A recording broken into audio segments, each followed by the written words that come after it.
I understand Brent doing this because Brent is the failure in all of this. And Marvin, why you say that? I say that because I read this article. Because Brent said, the case highlights, this is an article that was in the Tribune written by Leandra Rule. Brent said the case highlights a legal and moral dilemma over what happens when a long-term resident completes a lengthy prison sentence from a prison term decades later.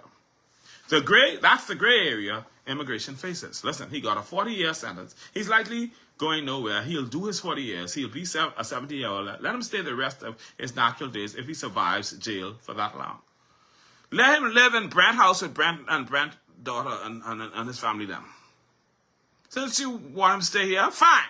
But put him in your yard and in your house with your family members and your grandchildren and your granddaughters. Because you can't bloody well believe that the rest of the Bahamians should feel content with that foolishness that you're saying.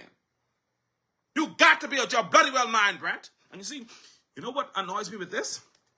That these white folks, not all of them, but some of these white folks just have us black people for stupid.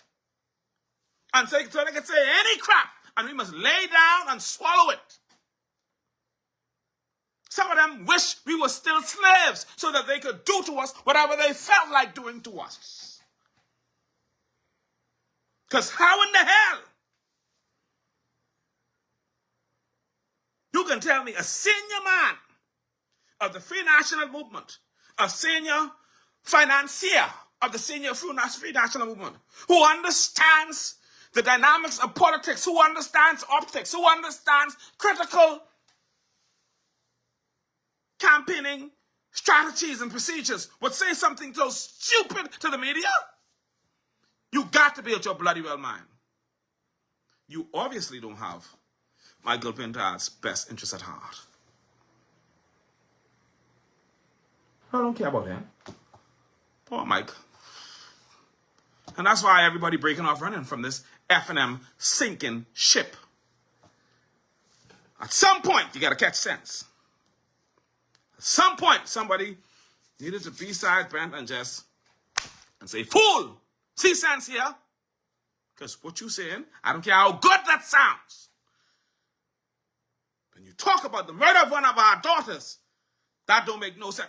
Ain't nothing you could say to me. I don't care to hear it. I ain't listening to no reasoning. Ain't that...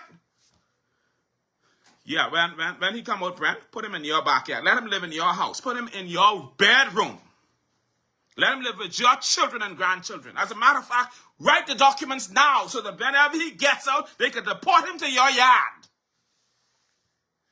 You got to be out your mind.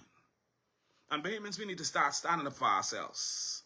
Stop allowing people to tell us foolishness, gaslight us, and be ridiculous with us. You understand what I'm saying to you? I don't care where this man go after he didn't kill that girl. I don't understand how he's only given 40 years.